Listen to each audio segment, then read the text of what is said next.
First portion of the event will be a tribute to Wilma Brown Rezer, who we are honoring with an exhibit which is located in the Society House. And the second portion will be a commencement or kickoff to the Art Days celebration throughout Doylestown that will occur over the next 4 days, ending on Sunday. So it should be interesting. Before we begin, I would like to acknowledge the sponsor of the Wilma Brown Rezer exhibit, which is Tag Lumber. It's going to blow away, I know. But Tag Lumber, you may or may not know, purchased the Doylestown lumber yard several months ago, I think it was, and moved everything up to Pipersville, right? About 4 miles up the road. So I'm pretty sure everybody here is familiar with Doylestown lumber. They've been around for some 50 years in Doylestown. But I can tell you I personally visited Tag Lumber, not in connection with this event or anything, just to buy some lumber.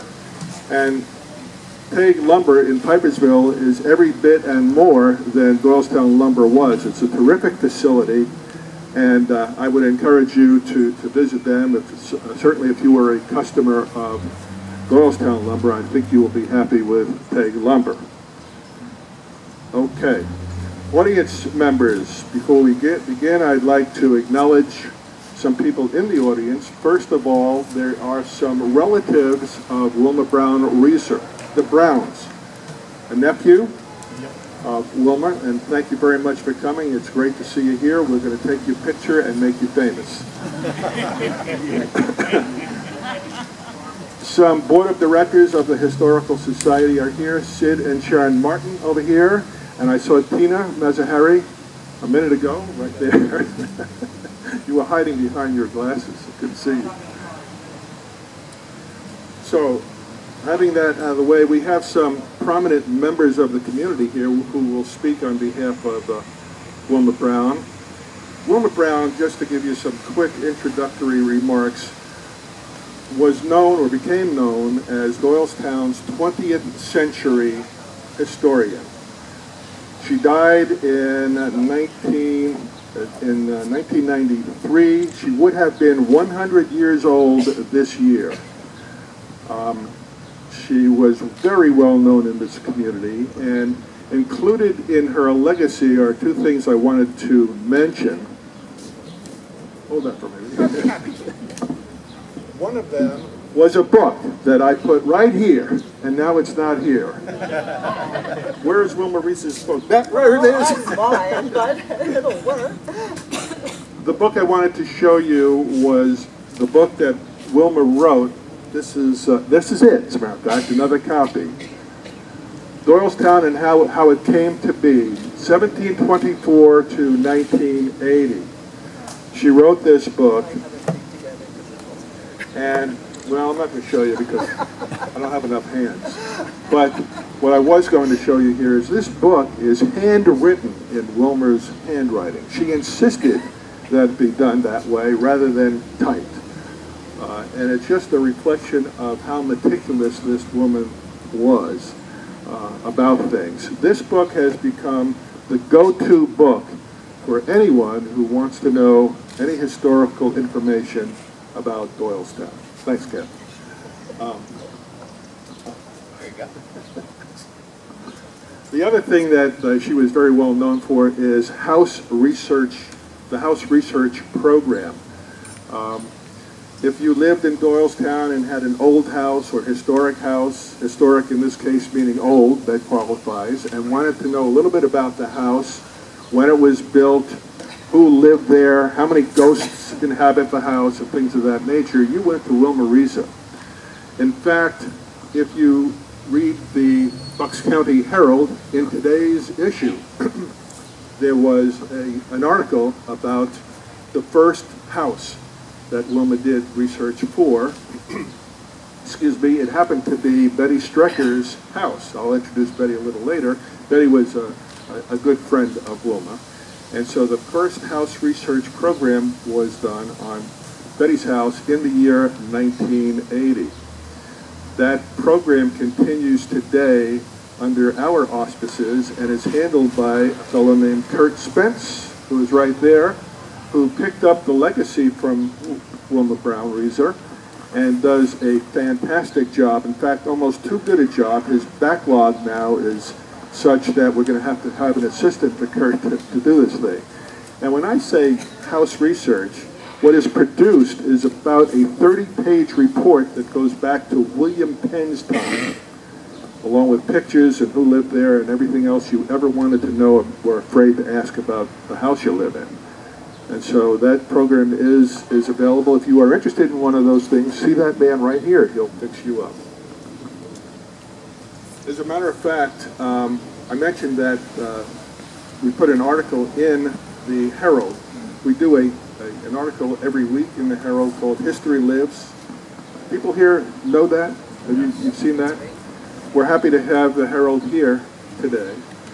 And that article actually is put together and written by a woman I'm very familiar with, her name being Susan Abramson. No coincidence that her last name is the same as mine. And she's not here, she's doing grandchildren duty today, but the other thing I will mention, even in her absence, and you can tell her I said this when you meet her, if you meet her, that 48 years ago, this very day, we got married. So this is an anniversary. Thank you very much. Make sure you have that, Harold. All right. We are on a bit of a time schedule, so I'm going to move right along here. We have, as I mentioned, some very prominent people of the community who will share some memories about Wilma. The first being Jeff Marshall, sitting to my left here. Jeff is currently the president of the Heritage Conservancy, which is located at the Aldi Mansion up the road a couple of miles on Old Dublin Pike. If you ask anybody who the leading historian is in Doylestown, the answer will come up, Jeff Marshall. Jeff is the author of several books and many articles about historical information in this area. And he worked pretty closely with Wilma, and we're going to hear something about that right now. Jeff?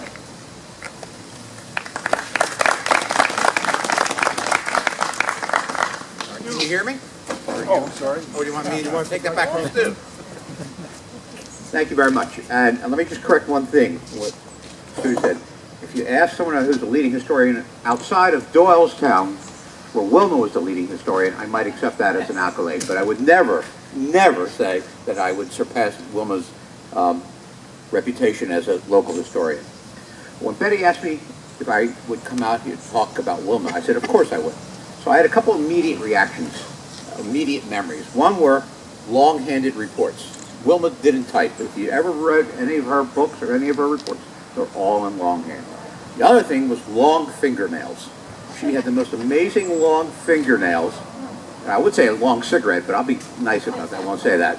But she had these great long fingernails. And I got to know Wilma because both of us did the same thing. We sat in the Bucks County Historic Society library reading old newspapers. And I would sit, she and I would all be the only people there, and we would sit there and she would be excited about a discovery and would call my attention to something, or she would, I won't say squeal, she would have a little burst of excitement when she finally found something she'd been looking for hours. So that's a couple of immediate memories. And the other thing about Wilma, as people who knew her, she was deaf, and she did not want to go down the elevator herself from the Historic Society third floor library, because she's afraid that something would happen, she wouldn't know if the elevator stopped. So invariably, when she was ready to go, she would look at me, and I'd say, okay, I would go down the elevator. If I was ready to leave, fine, otherwise I would come back up. But she was always so thankful that someone would escort her down the elevator, and it's the simple little things that you remember. But the real memories I have of her that are really what we're here to celebrate is that the energy and determination she brought up to digging up the facts and telling people the story of Doylestown and how it came to be. She went to it with a passion and an enthusiasm that was incredible. She was a historian, not necessarily a historic preservationist. She just loved the research. She loved history, loved the learning. She loved uncovering those facts and stories that she would then like to share. And her knowledge of the history and her admiration for the buildings and the characters, more importantly, as Stu alluded to, that made up Doylestown history and helped shape the town's early days earned her my respect, and I think the respect of fellow historians throughout the region, and Kathy can allude to that later. So those are my memories of her basically. But really, it reminded me there are two kinds of people who grew up in a small town. Those who embrace it and can't envision a better life anywhere else than home, and those who just can't wait to get away to a bigger and potentially or supposedly more exciting world. And Wilma was a person who embraced her hometown. She was that first type. These kind of people are the heart of a town, and Kurt, you have tremendous shoes to fill, and Stu, and everybody in the society. These are the people that hold the history for the rest of us, and we owe them a debt. And I think for those of us who come to a community late, I grew up in Levittown, came to Doylestown many years ago now in the 80s, and have been working in and out Doylestown ever since. And it's the trick of it is, I think, the trick for those of us who hold the history community so close to our heart is to remember we can have the best of both worlds as long as the fabric that holds us together can stretch enough to embrace the newcomers, their new ideas, and what they bring to a town. And Wilma was good about that. You didn't have to be here for generations. As long as you cared about her town, she loved to help and loved to share. And that, to me, is the legacy I would like to have live on, is that it's our community, it's our history, and we should share it and embrace it with old-timies and new town people and new property owners and new residents to our community. And that's what I'd like to end with. That is my father's memory of Wilma being so willing to share what she learned rather than hold it for her own edification and her own knowledge. So thank you very much for the opportunity of sharing that.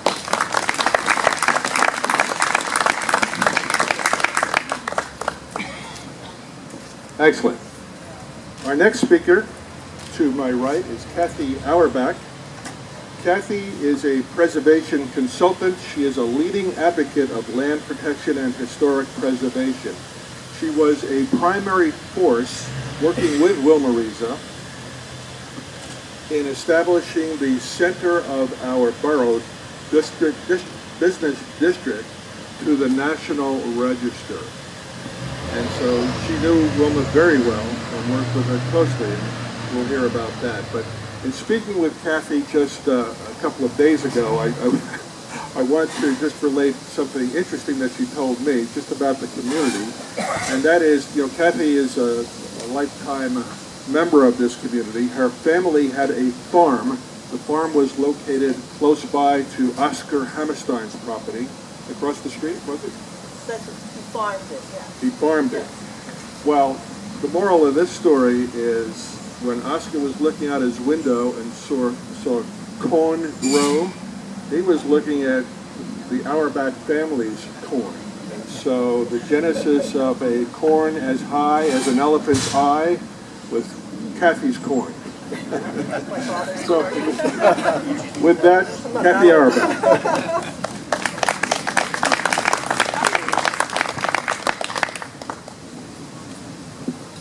Yes, indeed, it was my father's corn, not mine.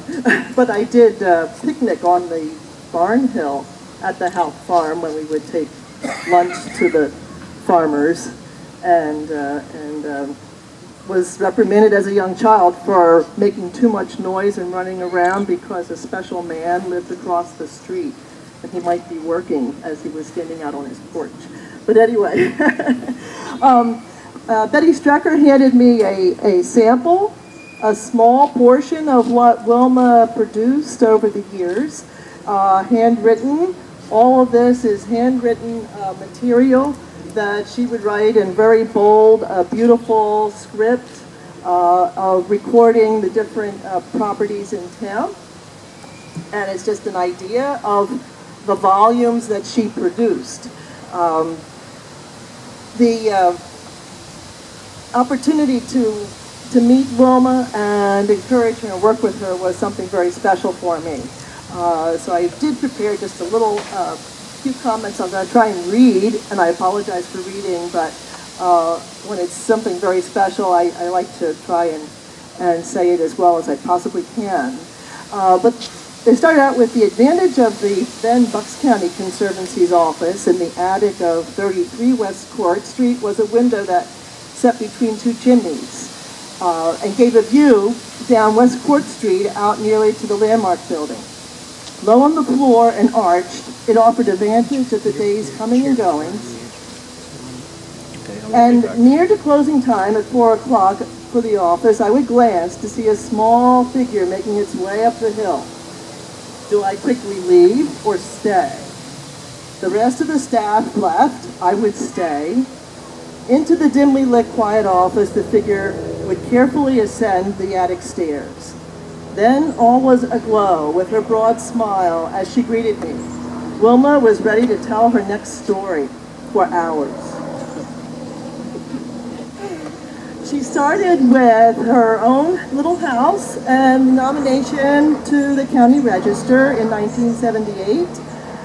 She followed by bringing in doorknobs and nails to show me even more about this house. When she researched, she would count and find the number of bricks that went into a building. That much detail. And even though I grew up in Buckingham, not far from Ron, Doylestown was my hometown. So I was quite familiar with all of the references and nuances of Wilma's next discovery. While I had formal studies in research and history at the College of William and Mary and learned title searching and how to plot surveyors' descriptions from Bill Levy at the recorder's office, I marveled at Wilma's self-taught ability to research painstakingly, carefully, plotting deeds to confirm references. Her work was good. It was very good. It was an honor and privilege to transition Wilma from an amateur historian to providing verifications of construction dates and owners' names for the various properties in Doylestown. The first project was the Francis B. Shaw Block Historic District. And I did not know who Francis B. Shaw was. But apparently he owned the whole block that incorporates the Doylestown Agricultural Works, and by putting that on the National Register, that facilitated the rehabilitation of the ag works and makes that block a very successful component of the town. When we were preparing the nomination for the Doylestown Historic District, it was a team effort. Judy Heyman Moore did much of the field survey work for the 1,200 buildings in one of the largest then districts in Pennsylvania. Jeffrey worked on mapping. I directed the whole nomination, photographed and wrote based on Wilma's core information.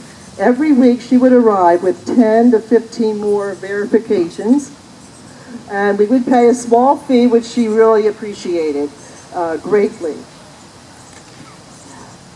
I know how much I'm surprised and thrilled, as Jeffrey was describing, when you uncover another story of Bucks County.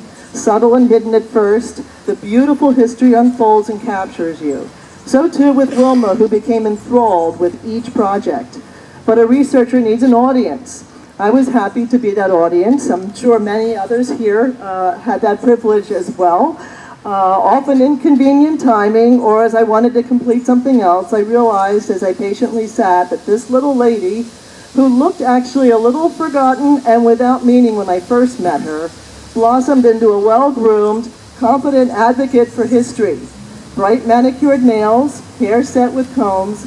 She sported a big smile and a button which read, "How old is your house?" She almost fixated on the puzzle of the horse block on North Main at Court. She thrilled at the story of Langhorne slave Cujo and Joe receiving large tracts of land in the center and east end of town. I marveled at her discovery that the first Doyle Tavern on 1745 stood literally under my feet. The cellar, part of the Pew Dungan Mansion at 33 West Court. The tavern moved a few years later in 1754 to a different township, a block southeast of the Fountain House. As she pulled together the story for her first book, Doylestown and How It Came to Be, Wilma and I would walk over to Bill Norcross's print shop to become major customers of his Xerox machine. With handwritten pages, Wilma would work on assembly, and Bill offered to have the first book typeset. Oh no, Wilma refused.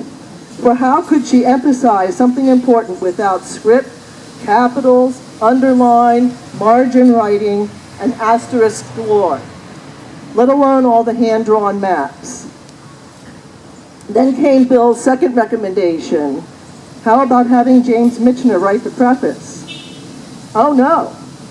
Again, Wilma retorted, I want Kathy Auerbach to write it. I'm like, in my copy, she wrote, Dear Kathy, thank you for your beautiful preface, so full of understanding. You, underline, were my inspiration. When I moved to Tinicum in, let's see here, 1990, visits with Wilma were less frequent, and her challenge increased. In December 1992, she wrote to me, I'm still housebound and confined in one room, surrounded by my history, but I'm contented. On October 25th, I had my 5th vertebrae collapse, so now I have 3 in the lumbar and 2 in the thoracic. I use crutches if I have to be on my feet any length of time, otherwise I feel sick. They give me good support and hold me up as my back is really weak. I made a harness for them out of elastic so I can slip them over my shoulders, and I'm able to use both hands without the crutches falling on the floor. It works really good. Sometimes I feel like I'm camping out the way I have to minimize everything, but I have what I need as conveniently as possible. I must be very careful in leaning over not to pick up anything, so all my things are above waist high. If any more vertebrae break, I'll be out of space.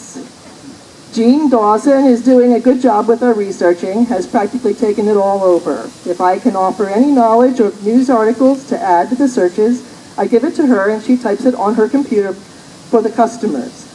As long as I'm mentally alert, I like to keep in the running, so I'm not a has-been too soon. If you are ever in town, do stop and say hello. I miss you. P.S. I'm writing this laying down in bed. Works better than sitting. Love, Wilma. How difficult to bend over one day and stand up without any more hearing. She filled the silence with her imagination. How difficult to have financial challenges. She filled the tiniest house in Doylestown with 3 apartments, created spatial relationships, love and joy. How difficult to have a stomach and back problems. She snacked as she propped herself up to write and invented solutions to keep herself going. Of the many accomplishments in my own career, I count Wilma up on top. To encourage the spark of history and see it blossom in a person is fulfilling. To see Wilma blossom into perhaps the main thing by which she is now remembered, begun after age and disabilities began their challenge, is something of which I am proud to be a very small part, and from which I must now draw inspiration. The preface portion of it for this book, the book you're about to read, is like a handcrafted patchwork quilt, each piece of material carefully chosen for its appearance next to another, colors to blend or complement, patterns created large and small. Every space, every blank side of a page is calculated to rest the reader's eyes, every underline to prod his thoughts. Doylestown and How It Came to Be is pure expression of Wilma's personal experience of researching Doylestown's past, its artwork as a quilt. The seamstress is Wilma Rezer, the material, the facts and photographs of Doylestown, and the thread is Wilma's absolute love of the town. Wilma crafted this book to share her knowledge and her love of Doylestown, for it is out of sharing, out of joining the material and the thread together that the quilt can be appreciated. Thank you.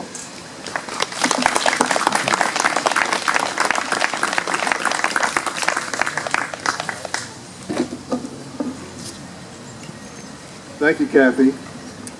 Well, our next speaker, Betty Strecker, was perhaps Wilma's best buddy in Doylestown. They worked together on many projects, which Betty, I'm sure, will tell you a bit about. But for those of you who are unfamiliar with Betty Strecker, Betty served on Borough Council in Doylestown Borough for a total of 16 years. 2 of those years, she was president of the council, still the only woman president of Doylestown Council so far. Betty also serves as a vice president on our board of directors of the Historical Society. And Betty, you're up.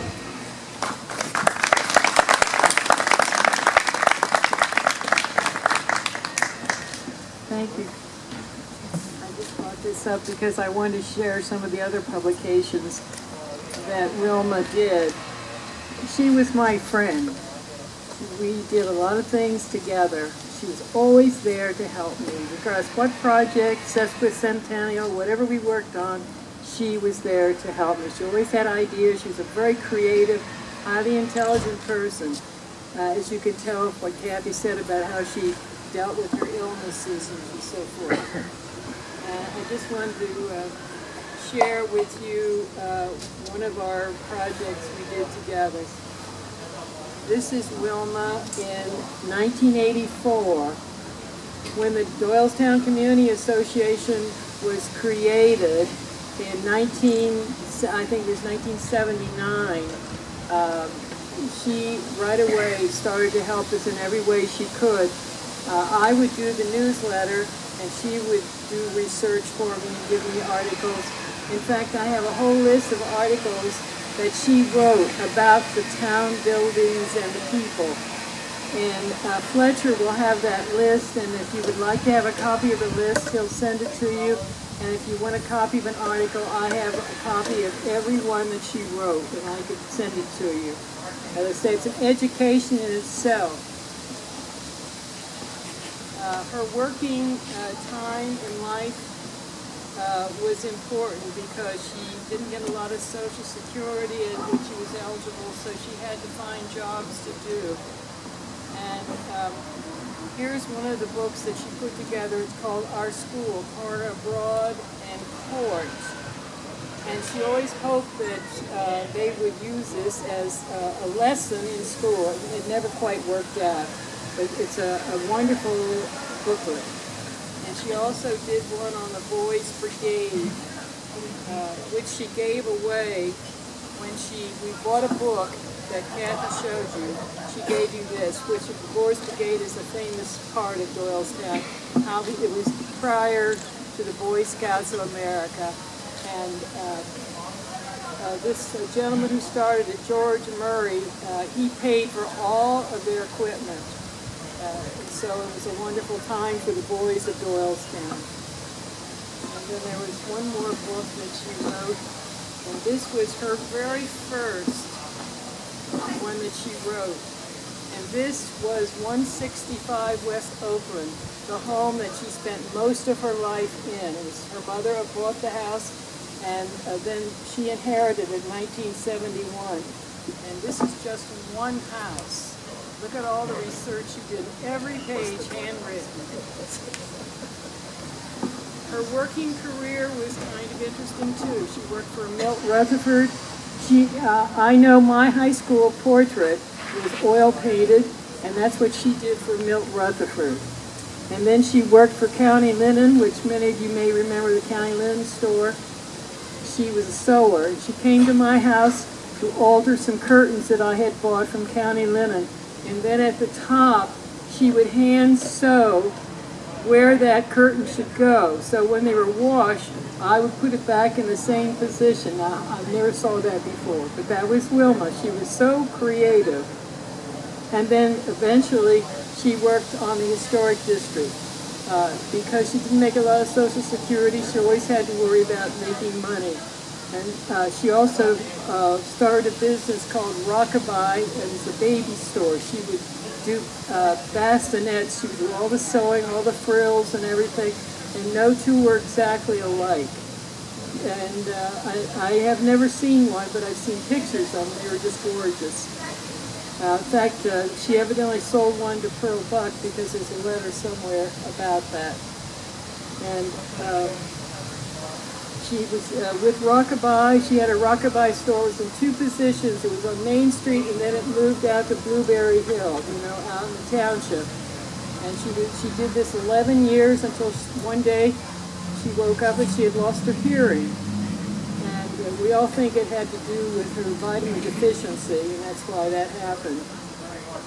So, but then she hooked up with Kathy and the historic district, and she did a wonderful job on that. Without her, I don't think it had ever been completed. She spent hours on it, and she wanted to have the right facts all the time. She didn't want anything that wasn't true. So that's basically, if there are any of these volumes you would like to come up and look at, you're perfectly welcome to do that. In the sesquicentennial, which I was the coordinator for, we had a store in Borough Hall, and she drew individual maps of the town. We even had a walking tour booklet that we put together. So we really miss her. She did so much for our community. And another thing she would do, when she became deaf, she would call me and she would say, "Now don't try to answer me, you know I can't hear you." She would tell me what she had to tell me, and then she would hang up. Now, we were great friends, and I miss her terribly, really. So, as I say, she was one of my best friends for a long time. So if you'd like to look at any of these booklets, you're perfectly welcome. Some are still available somewhere. I'm not sure where. But they're here if you'd like to look at it. And if you want a community news, I have a copy of every one, and I could make a copy for you if you're interested. And I have the total list of what she wrote. She wrote from 1980 to 1991. She wrote for the Doylestown Community News, and I figure that a few of you remember that publication. That was the first freebie about Doylestown that came out. We have other ones since then, but that was the first. And everybody that put that together, they were all volunteers. They would deliver them to the stores, and it was all volunteer work. They were wonderful volunteers. I thank you for coming today, because I knew Wilma would have loved to have been here and seen all of you. She was a people person. She loved people. So thank you again for having me.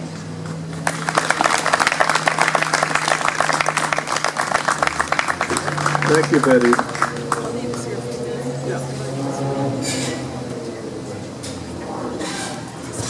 Before I introduce Mayor Strauss, let me acknowledge just a few people here. The exhibit that we've been talking about for Wilma Rezer is located in our house and consists of about 8 or 9 panels with pictures and text of important milestones in Wilma's life. When you look at it, you don't get a sense of appreciation for the amount of work that goes into one of these things. And I wanted to acknowledge the team of people who did put that together, led by John Rudolph of the Society, along with Betty Strecker and Harvey Becker, who is sitting in front of me here, and of course Bill Kennan and Fletcher Walls, always present in everything we do. So thank you very much for your work. And while I'm at it, I'd like to acknowledge David and Jean Loston, who have been our videographers. Nice to see you here, David and Jean, and also Tom Brunt, standing in the back. Tom is our social media director and does just a fantastic job. I just love talking about Tom. He's a little late because he had a flight coming back here from, where were you, Tom? Oklahoma, doing the basketball game? Hockey. Softball. Tom, if you are a sports enthusiast, you know, at the end of the broadcast where they thank the people in the truck, Tom's the guy in the truck and is sent around the country to cover major sporting events. So he wanted to be here for the beginning of this thing and tried very hardly. And boy, we appreciate his help. We really do. Okay, I hope I did not forget anybody. Sean. I'm not going to try to pronounce her last name, but it begins with a W and ends with a ski. Sean is our newsletter editor.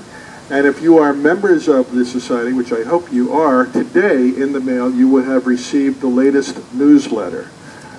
And that is put out by Sean, and she does just a great job. Thank you very much. Mayor Ron Strauss, although he's only been in office for about 6 months now, I mean... Year and a half. Is it a year and a half? Time really does fly, but I was going to say he makes his presence... Has it really been that long? Wow.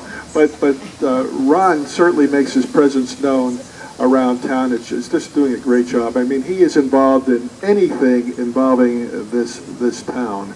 and we appreciate him coming to say a few words here. He's actually going to be the transitionary speaker. We're going to transition from Wilma Brown Rezer to Art Days of Doylestown. And I see there's probably a crowd backing up over there waiting to get in for Art Days. Mayor Strauss.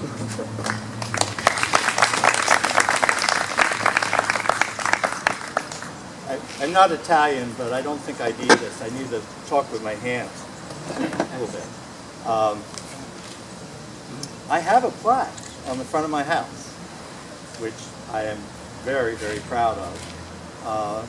And all sorts of people come up and come inside and ask me something based on what's said on that plaque. I only wish that Wilma was alive so that she could answer all the questions that I can't answer. But the pride that comes with that has a lot to do with the pride that we have in our community. And you may have heard me say it's an extraordinary community because of our architecture, our cultural institutions, our vitality, the people who have chosen to live here and are committed to our community, and also our rich history. But the history requires telling. You know, whether you lived here a lifetime or whether you moved here last year, you don't know the history unless someone's there to tell you about it. This exhibit honors Wilma, but this exhibit also honors the Doylestown Historical Society because they continue to tell this history. They continue to tell the richness that makes Doylestown. And they broaden that in very significant ways. The history of our community goes back centuries. It's always included a focus on the arts. The arts are intertwined, and none of them stand alone. We have a writer who grew up in Doylestown, who was educated in our community, and who was instrumental in the establishment of an art museum. We have a group of film buffs who were committed to investing significant resources to restore a movie theater, but they also invested those resources to restore the Art Deco facade of that movie theater. And we have a legacy of a prominent 20th century resident that is consistently relived in a place across the street and further uptown. So that what is Doylestown is this intertwined, wonderful fabric that is a mixture of history and culture and the arts. So when we come here today to start an exhibit called Doylestown Art Days, that is a continuation of what has happened throughout our history. Because what is happening here is connecting the arts with the vitality of the business community in a community that has become increasingly committed to pedestrian safety, to walkability, so that this exhibit, which is, I think, 120 some artworks in 80 business establishments, requires you to walk a little bit about town. Luckily, most of it is on top of the hill. You know, Doylestown is built on the hill. You know, some of us don't like to, it's fine to walk down the hill, but walking back up sometimes isn't so easy. So anyway, whether it be student art or professional art, this is a pretty exciting exhibit. And this exhibit is very much tied to the history and the fabric of this town. And this exhibit represents the best of what this town has to offer. As part of that, when you leave here, besides seeing the exhibit to Wilma, in the front of that will be the first, perhaps the first part of the exhibit for Art Days, which is the Alan Fetterman exhibit. So make sure that's open now, so make sure you enjoy that on your way out. And there's a map that sort of guides you through town, and that map is available at 4 locations in town. It's available as you walk up at the Doylestown Bookstop, and also at Siren Records, and also at the Patricia Hutton Gallery, and also at the Mitchell Museum. But they're also, there are copies of the Herald here, and the map is available in the Herald today. So I'd like to introduce Mike Kendrick, who is the president of the Doylestown Alliance, which is the umbrella organization that put this exhibit together, who will talk to you a little bit about it. But most of all, I want to thank you for coming and showing your commitment to what I think is this rich history. Thanks a lot.